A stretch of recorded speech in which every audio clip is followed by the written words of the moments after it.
जाति पर जो संकट आया, उस पर हमारी बातचीत कुछ ज्यादा ही रही। लेकिन इन दिनों मैं देख रहा हूं, लगातार लोगों में एक विषय पर चर्चा हो रही है कि आखिर ये साल कब बीतेगा। कोई किसी को फोन भी कर रहा है तो बातचीत इसी विषय से शुरू हो रही है, ये साल जल्दी क्यों नहीं बीत रहा। कोई लिख रहा है, दोस्तों से बात कर रहा है, कह रहा है कि ये साल अच्छा नहीं विषय से शुरू हो रही, कोई कह रहा है साल जल्दी 2020 शुभ नहीं है। बस लोग यही चाहते हैं कि किसी भी तरह से ये साल जल्द से जल्द बीत जाए। साथियों, कभी कभी मैं सोचता हूं कि ऐसा क्यों हो रहा है। हो सकता है ऐसी बातचीत के कुछ कारण भी हो। 6-7 महीना पहले ये हम कहाँ जानते थे कि कोरोना जैसा संकट आएगा और इसके खिलाफ ये लड़ाई इतनी लंबी चलेगी। ये संकट तो बना ही हुआ है, ऊपर से देश में नीत नई चुनौतियां सामने आती जा रही हैं। अभी कुछ दिन पहले देश के पूर्वी छोर पर साइक्लोन अम्फान आया, तो पश्चिमी छोर पर साइक्लोन निसर्ग आया। कितने ही राज्यों में हमारे किसान भाई बहन टिड्डी दल के हमले से परेशान है, और कुछ नहीं तो देश के कई हिस्सों में छोटे छोटे भूकंप रुकने का ही नाम नहीं ले रहे हैं। और इन सब के बीच हमारे कुछ पड़ोसियों द्वारा जो हो रहा है, देश उन चुनौतियों से भी निपट रहा है। वाकई एक साथ इतनी आपदाएं, इस स्तर की आपदाएं बहुत कम ही देखने सुनने को मिलती हैं। हालात तो ये हो गई हैं कि कोई छोटी छोटी घटना भी हो रही है तो लोग उन्हें भी इन चुनौतियों के साथ जोड़ करके देख रहे हैं। साथियों, मुश्किलें आती हैं, संकट आते हैं, लेकिन सवाल यही है कि क्या इन आपदाओं की वजह से हमें साल 2020 को खराब मान लेना चाहिए। क्या पहले के 6 महीने जैसे बीते उसकी वजह से ये मान लेना कि पूरी साल ही ऐसा है, क्या ये सोचना सही है? जी नहीं, मेरे प्यारे देशवासियों, बिल्कुल नहीं। एक साल में एक चुनौती आए या 50 चुनौतियां आए, नंबर कम ज्यादा होने से वो साल खराब नहीं हो जाता। भारत का इतिहास ही आपदाओं और चुनौतियों पर जीत हासिल कर और ज्यादा निखर कर निकलने का रहा है। सैकड़ों वर्षों तक अलग अलग आक्रांताओं ने भारत पर हमला किया, उसे संकटों में डाला। लोगों को लगता था कि भारत की संरचना ही नष्ट हो जाएगी, भारत की संस्कृति ही समाप्त हो जाएगी। लेकिन इन संकटों से भारत और भी भव्य होकर सामने आया। साथियों, हमारे यहाँ कहा जाता है, सृजन शाश्वत है, सृजन निरंतर है। मुझे गीत की कुछ पंक्तियां याद आ रही हैं। यह कल कल छल छल बहती, क्या कहती गंगा धारा। यह कल कल छल छल बहती, क्या कहती गंगा धारा। युग युग से बहता आता, यह पुण्य प्रवाह हमारा। उसी गीत में आगे आता है, क्या उसको रोक सकेंगे, मिटने वाले मिट जाएं। कंकड़ पत्थर की हस्ती, कंकड़ पत्थर की हस्ती, क्या बाधा बनकर आए। भारत में भी जहां एक तरफ बड़े बड़े संकट आते गए, वहीं सभी बाधाओं को दूर करते हुए अनेकों अनेक सृजन भी हुए। नए साहित्य रचे गए, नए अनुसंधान हुए, नए सिद्धांत गढ़े गए।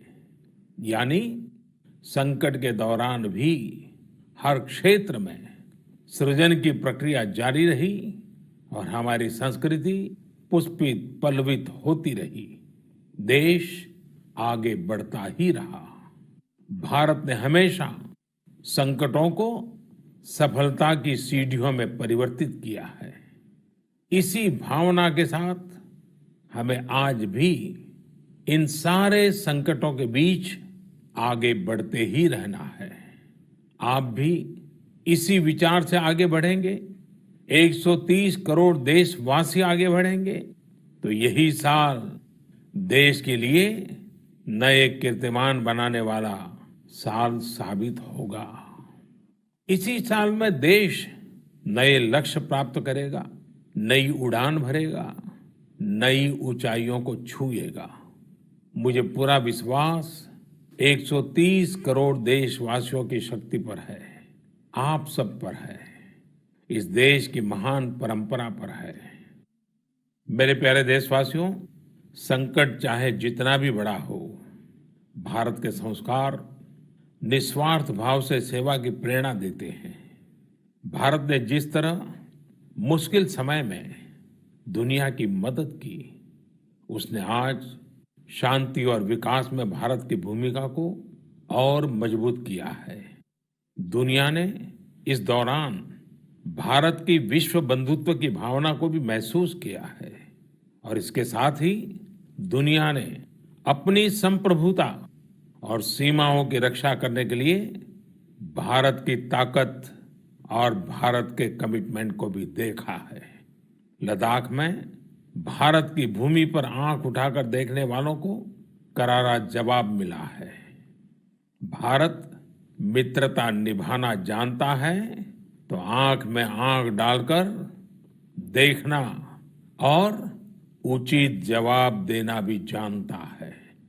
हमारे वीर सैनिकों ने दिखा दिया है कि वो कभी भी मां भारती के गौरव पर आंच नहीं आने देंगे।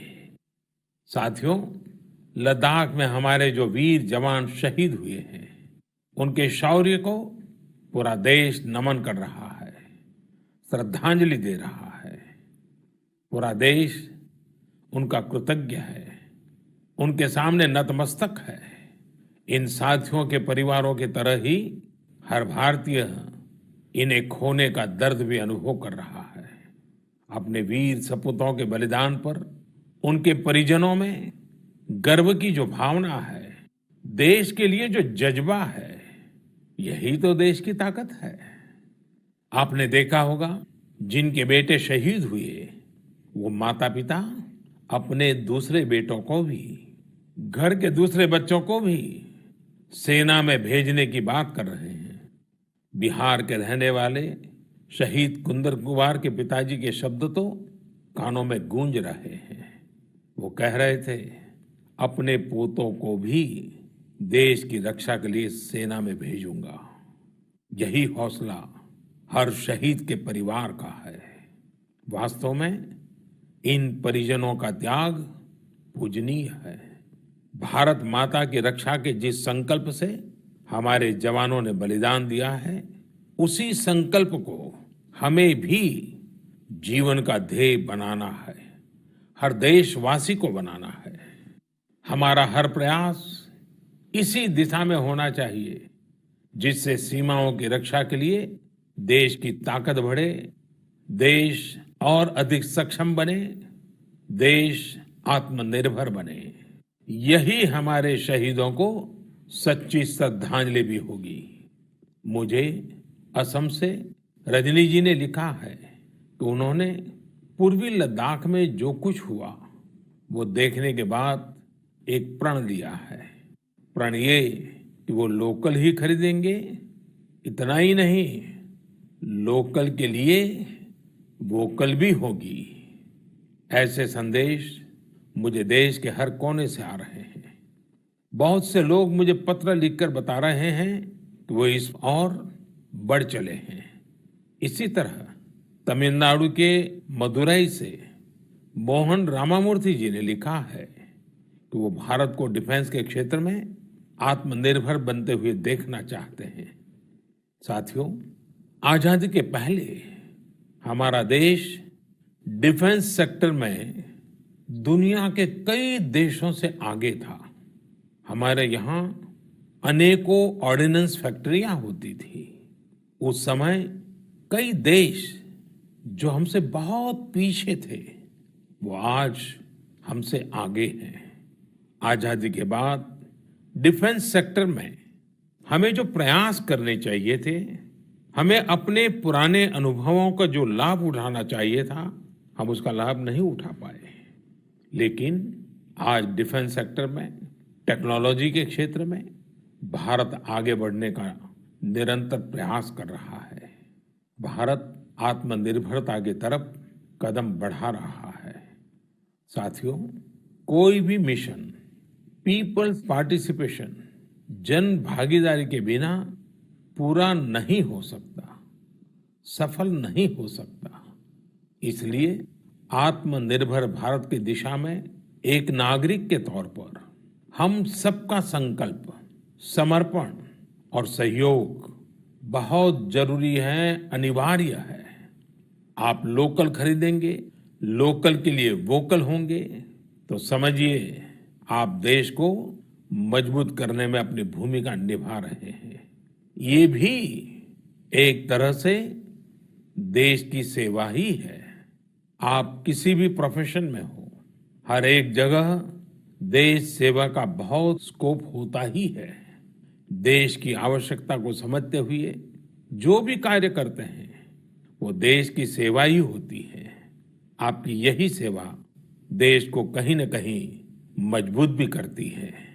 और हमें ये भी याद रखना है, हमारा देश जितना मजबूत होगा, दुनिया में शांति की संभावनाएं भी उतनी ही मजबूत होगी। हमारे यहाँ कहा जाता है, विद्या विवादाय धनम मदाय, विद्या विवादाय धनम मदाय, शक्ति ही परेशान परिपीडनाय, खलस्य साधो विपरीतम एतत् ज्ञानाय दानाय च रक्षणाय। अर्थात अगर स्वभाव से दुष्ट है तो विद्या का प्रयोग व्यक्ति विवाद में, धन का प्रयोग घमंड में और ताकत का प्रयोग दूसरों को तकलीफ देने में करता है। लेकिन सज्जन की विद्या ज्ञान के लिए, धन मदद के लिए और ताकत रक्षा करने के लिए इस्तेमाल होती है। भारत ने अपनी ताकत हमेशा इसी भावना के साथ इस्तेमाल की है। भारत का संकल्प है भारत के स्वाभिमान और संप्रभुता की रक्षा। भारत का लक्ष्य है आत्मनिर्भर भारत। भारत की परंपरा है भरोसा, मित्रता। भारत का भाव है बंधुता। हम इन्हीं आदर्शों के साथ आगे बढ़ते रहेंगे। मेरे प्यारे देशवासियों, कोरोना के संकट काल में देश लॉकडाउन से बाहर निकल आया है। अब हम अनलॉक के दौर में हैं। अनलॉक के समय में दो बातों पर बहुत फोकस करना है, कोरोना को हराना और अर्थव्यवस्था को मजबूत बनाना, उसे ताकत देना। साथियों, लॉकडाउन से ज्यादा सतर्कता हमें अनलॉक के दौरान बरतनी है। आपकी सतर्कता ही आपको कोरोना से बचाएगी। इस बात को हमेशा याद रखिए कि अगर आप मास्क नहीं पहनते हैं, 2 गज की दूरी का पालन नहीं करते हैं या फिर दूसरी जरूरी सावधानियां नहीं बरतते हैं, तो आप अपने साथ साथ दूसरों को भी जोखिम में डाल रहे हैं, खास तौर पर घर के बच्चों और बुजुर्गों को। इसीलिए सभी देशवासियों से मेरा निवेदन है, और ये निवेदन मैं बार बार करता हूं, और मेरा निवेदन है कि आप लापरवाही मत बरतिए, अपना भी ख्याल रखिए और दूसरों का भी। साथियों, अनलॉक के दौर में बहुत सी ऐसी चीजें भी अनलॉक हो रही हैं जिनमें भारत दशकों से बंधा हुआ था। वर्षों से हमारा माइनिंग सेक्टर लॉकडाउन में था। कॉमर्शियल ऑक्शन को मंजूरी देने के एक निर्णय ने स्थिति को पूरी तरह से बदल दिया है। कुछ ही दिन पहले स्पेस सेक्टर में ऐतिहासिक सुधार किए गए। उन सुधारों के जरिए वर्षों से लॉकडाउन में जकड़े इस सेक्टर को आजादी मिली। इससे आत्मनिर्भर भारत के अभियान को न केवल गति मिलेगी, बल्कि देश टेक्नोलॉजी में भी एडवांस बनेगा। अपने कृषि क्षेत्र को देखें तो इस सेक्टर में भी बहुत सारी चीजें दशकों से लॉकडाउन में फंसी थी। इस सेक्टर को भी अब अनलॉक कर दिया गया है।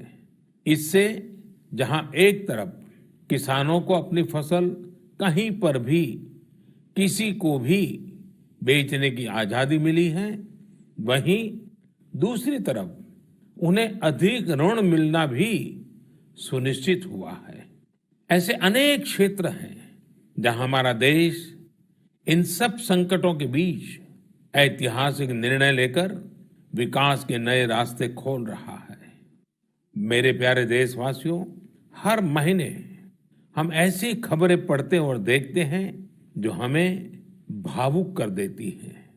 यह हमें इस बात का स्मरण कराती है कि कैसे हर भारतीय एक दूसरे की मदद के लिए तत्पर है। वह जो कुछ भी कर सकता है उसे करने में जुटा है। अरुणाचल प्रदेश की एक ऐसी ही प्रेरक कहानी मुझे मीडिया में पढ़ने को मिली। यहाँ सियांग जिले के मिरेम गांव ने वो अनोखा कार्य कर दिखाया जो समूचे भारत के लिए एक मिसाल बन गया है। इस गांव के कई लोग बाहर रहकर नौकरी करते हैं। गांव वालों ने देखा कि कोरोना महामारी के समय ये सभी अपने गांव की ओर लौट रहे हैं। ऐसे में गांव वालों ने पहले से ही गांव के बाहर क्वारंटीन का इंतजाम करने का फैसला किया। उन्होंने आपस में मिलकर गांव से कुछ ही दूरी पर 14 अस्थायी झोपड़ियां बना दी और ये तय किया कि जब गांव वाले लौटकर आएंगे तो उन्हें इन्हीं झोपड़ियों में कुछ दिन क्वारंटीन में रखा जाएगा। उन झोपड़ियों में शौचालय, बिजली, पानी समेत दैनिक जरूरत की हर तरह की सुविधा उपलब्ध कराई गई। जाहिर है, मिरेम गांव के लोगों के इस सामूहिक प्रयास और जागरूकता ने सबका ध्यान अपनी ओर आकर्षित कर लिया। साथियों, हमारे यहाँ कहा जाता है, स्वभावम न जहाति एव साधुः आपद्गतो भी सन कर्पूरः पावक स्पृष्टः सौरभम लभते तराम। अर्थात जैसे कपूर आग में तपने पर भी अपनी सुगंध नहीं छोड़ता, वैसे ही अच्छे लोग आपदा में भी अपने गुण, अपना स्वभाव नहीं छोड़ते। आज हमारे देश की जो श्रम शक्ति है, जो श्रमिक साथी हैं, वो भी इसका जीता जागता उदाहरण है। आप देखिए, इन दिनों हमारे प्रवासी श्रमिकों की ऐसी कितनी ही कहानियां आ रही हैं जो पूरे देश को प्रेरणा दे रही हैं। यूपी के बाराबंकी में गांव लौटकर आए मजदूरों ने कल्याणी नदी का प्राकृतिक स्वरूप लौटाने के लिए काम शुरू कर दिया। नदी का उद्धार होता देख आसपास के किसान, आसपास के लोग भी उत्साहित हैं। गांव में आने के बाद क्वारंटीन सेंटर में रहते हुए, आइसोलेशन सेंटर में रहते हुए हमारे श्रमिक साथियों ने जिस तरह अपने कौशल्य का इस्तेमाल करते हुए अपने आसपास की स्थितियों को बदला है, वो अद्भुत है। लेकिन साथियों, ऐसे कितने ही किस्से, कहानियां देश के लाखों गांवों के हैं जो हम तक नहीं पहुंच पाए हैं। जैसा हमारे देश का स्वभाव है, मुझे विश्वास है साथियों कि आपके गांव में भी, आपके आसपास भी ऐसी अनेक घटनाएं घटी होगी। अगर आपके ध्यान में ऐसी बात आई है तो आप ऐसी प्रेरक घटना को मुझे जरूर लिखिए। संकट के इस समय में ये सकारात्मक घटनाएं, ये कहानियां औरों को भी प्रेरणा देगी। मेरे प्यारे देशवासियों, कोरोना वायरस ने निश्चित रूप से हमारे जीवन जीने के तरीकों में बदलाव ला दिया है। मैं लंदन से प्रकाशित फाइनेंशियल टाइम्स में एक बहुत ही दिलचस्प लेख पढ़ रहा था। इसमें लिखा था कि कोरोना काल के दौरान अदरक, हल्दी समेत दूसरे मसालों की मांग एशिया के अलावा अमेरिका तक में भी बढ़ गई है। पूरी दुनिया का ध्यान इस समय अपनी इम्यूनिटी बढ़ाने पर है और इम्यूनिटी बढ़ाने वाली इन चीजों का संबंध हमारे देश से हैं। हमें इनकी खासियत विश्व के लोगों को ऐसी सहज और सरल भाषा में बतानी चाहिए जिससे वे आसानी से समझ सकें और हम एक हेल्थियर प्लेनेट बनाने में अपना योगदान दे सकें। मेरे प्यारे देशवासियों, कोरोना जैसा संकट नहीं आया होता तो शायद जीवन क्या है, जीवन क्यों है, जीवन कैसा है, हमें शायद ये याद ही नहीं आता। कई लोग इसी वजह से मानसिक तनाव में जीते रहे हैं। तो दूसरी ओर लोगों ने मुझे ये भी शेयर किया है कि कैसे लॉकडाउन के दौरान खुशियों के छोटे छोटे पहलू भी उन्होंने जीवन में रीडिस्कवर किए हैं। कई लोगों ने मुझे पारंपरिक इंडोर गेम्स खेलने और पूरे परिवार के साथ उसका आनंद लेने के अनुभव भेजे हैं। साथियों, हमारे देश में पारंपरिक खेलों की बहुत समृद्ध विरासत रही है। जैसे आपने एक खेल का नाम सुना होगा, पचीसी। यह खेल तमिलनाडु में पल्लानुंगली, कर्नाटक में अली गुली मणे और आंध्र प्रदेश में वामन गुंटलू के नाम से खेला जाता है। ये एक प्रकार का स्ट्रेटेजी गेम है जिसमें एक बोर्ड का उपयोग किया जाता है। इसमें कई खांचे होते हैं जिनमें मौजूद गोली या बीज को खिलाड़ियों को पकड़ना होता है। कहा जाता है कि यह गेम दक्षिण भारत से दक्षिण पूर्व एशिया और फिर दुनिया में फैला है। साथियों, आज हर बच्चा सांप सीढ़ी के खेल के बारे में जानता है, लेकिन क्या आपको पता है कि यह भी एक भारतीय पारंपरिक गेम का ही रूप है जिसे मोक्ष पाटम या परम पदम कहा जाता है। हमारे यहाँ का एक और पारंपरिक गेम रहा है गुट्टा। बड़े भी गुट्टे खेलते हैं और बच्चे भी। बस एक ही साइज के 5 छोटे पत्थर उठाएं और आप गुट्टे खेलने के लिए तैयार। एक पत्थर हवा में उछालिए और जब तक वो पत्थर हवा में हो आपको जमीन पर रखे बाकी पत्थर उठाने होते हैं। आम तौर पर हमारे यहाँ इंडोर खेलों में कोई बड़े साधनों की जरूरत नहीं होती है। कोई एक चौक या पत्थर ले आता है, उसे जमीन पर ही कुछ लकीरें खींच देता है और फिर खेल शुरू हो जाता है। जिन खेलों में डाइस की जरूरत पड़ती है, कोड़ियों से या इमली के बीज से भी काम चल जाता है। साथियों, मुझे मालूम है आज जब मैं ये बात कर रहा हूं, कितने ही लोग अपने बचपन में लौट गए होंगे। कितनों को ही अपने बचपन के दिन याद आ गए होंगे।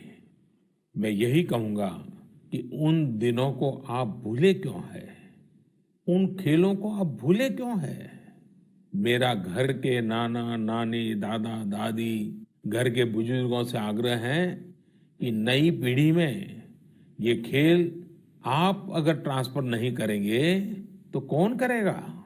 जब ऑनलाइन पढ़ाई की बात आ रही है तो बैलेंस बनाने के लिए, ऑनलाइन खेल से मुक्ति पाने के लिए भी हमें ऐसे करना ही होगा। हमारी युवा पीढ़ी के लिए भी, हमारे स्टार्टअप्स के लिए भी यहाँ एक नया अवसर है और मजबूत अवसर है। हम भारत के पारंपरिक इंडोर गेम्स को नए और आकर्षक रूप में प्रस्तुत करें। उनसे जुड़ी चीजों को जुटाने वाले, सप्लाई करने वाले स्टार्टअप्स बहुत पॉपुलर हो जाएंगे। और हमें ये भी याद रखना है, हमारे भारतीय खेल भी तो लोकल है और हम लोकल के लिए वोकल होने का प्रण पहले ही ले चुके हैं। और मेरे बाल सखा मित्रों, हर घर के बच्चों से, मेरे नन्हे साथियों से भी आज मैं एक विशेष आग्रह करता हूं। बच्चे, आप मेरा आग्रह मानेंगे ना? देखिए, मेरा आग्रह है कि मैं जो कहता हूं आप जरूर करिए। एक काम करिए, जब थोड़ा समय मिले तो माता पिता से पूछकर मोबाइल उठाइए और अपने दादा दादी, नाना नानी या घर में जो भी बुजुर्ग हैं उनका इंटरव्यू रिकॉर्ड कीजिए। अपने मोबाइल फोन में रिकॉर्ड करिए। जैसे आपने टीवी पर देखा होगा ना, कैसे पत्रकार इंटरव्यू करते हैं, बस वैसा ही इंटरव्यू आप कीजिए। और आप उनसे सवाल क्या करेंगे, मैं आपको सुझाव देता हूं। आप उनसे जरूर पूछिए कि वो बचपन में उनका रहन सहन कैसा था, वो कौन से खेल खेलते थे, कभी नाटक देखने जाते थे, सिनेमा देखने जाते थे, कभी छुट्टियों में मामा के घर जाते थे, कभी खेत खलिहान में जाते थे, त्योहार कैसे मनाते थे। बहुत सी बातें आप उनको पूछ सकते हैं। उनको भी 40-50 साल 60 साल पुरानी अपनी जिंदगी में जाना बहुत आनंद देगा। और आपके लिए 40-50 साल पहले का हिंदुस्तान कैसा था, आप जहां रहते हैं वो इलाका कैसा था, वहां परिसर कैसा था, लोगों के तौर तरीके क्या थे, सब चीजें बहुत आसानी से आपको सीखने को मिलेगी, जानने को मिलेगी। और आप देखिए आपको बहुत मजा आएगा। और परिवार के लिए एक बहुत ही अमूल्य खजाना, एक अच्छा वीडियो एल्बम भी बन जाएगा। साथियों, ये सत्य है कि आत्मकथा या जीवनी, ऑटोबायोग्राफी या बायोग्राफी, इतिहास की सच्चाई के निकट जाने के लिए बहुत ही उपयोगी माध्यम होती है। आप भी अपने बड़े बुजुर्गों से बातें करेंगे तो उनके समय की बातों को, उनके बचपन, उनके युवा काल की बातों को और आसानी से समझ पाएंगे। ये बेहतरीन मौका है कि बुजुर्ग भी अपने बचपन के बारे में, उस दौर के बारे में अपने घर के बच्चों को बताएं। साथियों, देश के एक बड़े हिस्से में अब मॉनसून पहुंच चुका है। इस बार बारिश को लेकर मौसम विज्ञानी भी बहुत उत्साहित हैं, बहुत उम्मीद जता रहा है। बारिश अच्छी होगी तो हमारे किसानों की फसलें अच्छी होगी, वातावरण भी हरा भरा होगा। बारिश के मौसम में प्रकृति भी जैसे खुद को रिजुवेनेट कर लेती है। मानव प्राकृतिक संसाधनों का जितना दोहन करता है, प्रकृति एक तरह से बारिश के समय उनकी भरपाई करती है, रिफिलिंग करती है। लेकिन ये रिफिलिंग तभी हो सकती है जब हम भी इसमें अपनी धरती माँ का साथ दें, अपना दायित्व निभाएं।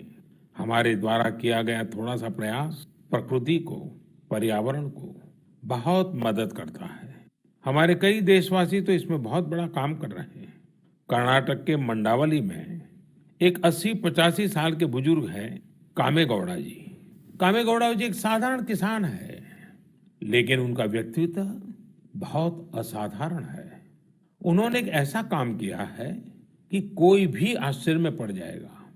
80-85 साल के कामेगौड़ा जी अपने जानवरों को चराते हैं, लेकिन साथ साथ उन्होंने अपने क्षेत्र में नए तालाब बनाने का भी बीड़ा उठाया हुआ है।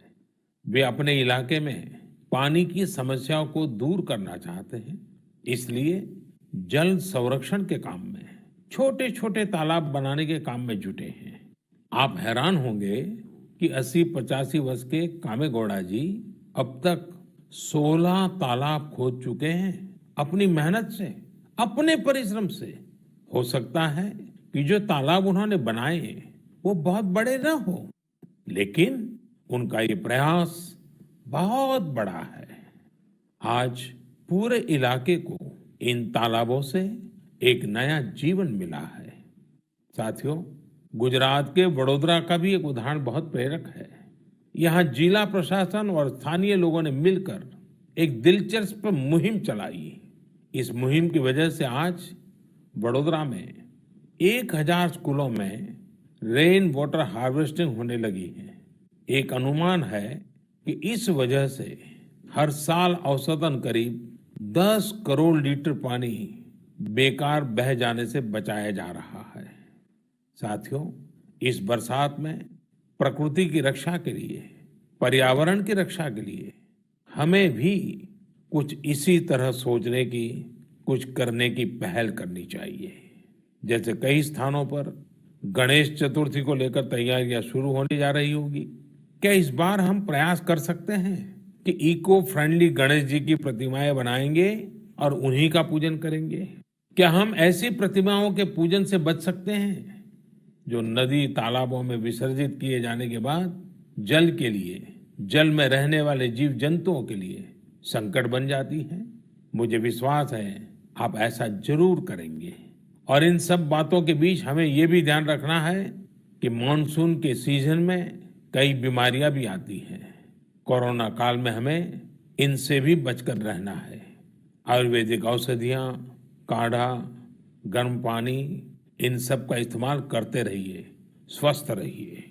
मेरे प्यारे देशवासियों, आज 28 जून को भारत अपने एक भूतपूर्व प्रधानमंत्री को श्रद्धांजलि दे रहा है, जिन्होंने एक नाजुक दौर में देश का नेतृत्व किया। हमारे ये पूर्व प्रधानमंत्री श्री पीवी नरसिम्हा राव जी की आज जन्म शताब्दी वर्ष की शुरुआत का दिन है। जब हम पीवी नरसिम्हा राव जी के बारे में बात करते हैं तो स्वाभाविक रूप से राजनेता के रूप में उनकी छवि हमारे सामने उभरती है, लेकिन ये भी सच्चाई है कि वो अनेक भाषाओं को जानते थे, भारतीय एवं विदेशी भाषाएं बोल लेते थे।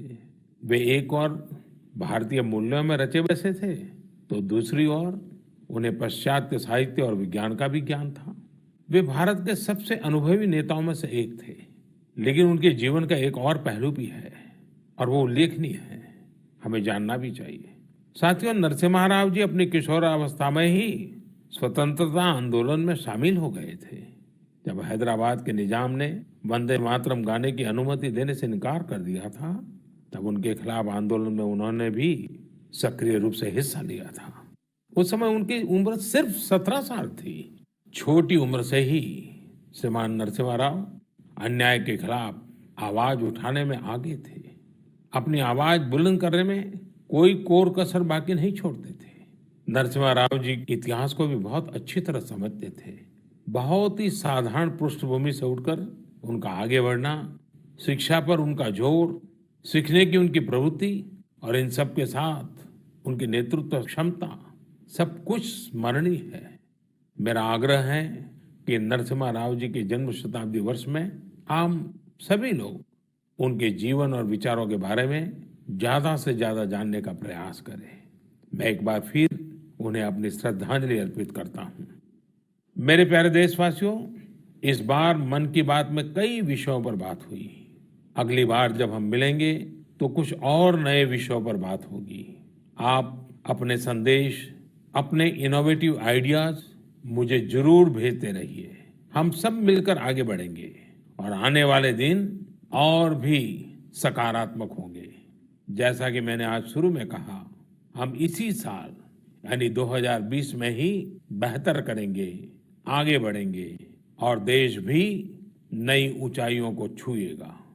मुझे भरोसा है कि 2020 भारत को इस दशक में एक नई दिशा देने वाला वर्ष साबित होगा। इसी भरोसे को लेकर आप भी आगे बढ़िए, स्वस्थ रहिए, सकारात्मक रहिए। इन्हीं शुभकामनाओं के साथ आप सभी का बहुत बहुत धन्यवाद। Subscribe to Nation Next YouTube channel and press the bell icon to get regular updates from Nation Next. Also like Nation Next Facebook page and follow us on Instagram and Twitter.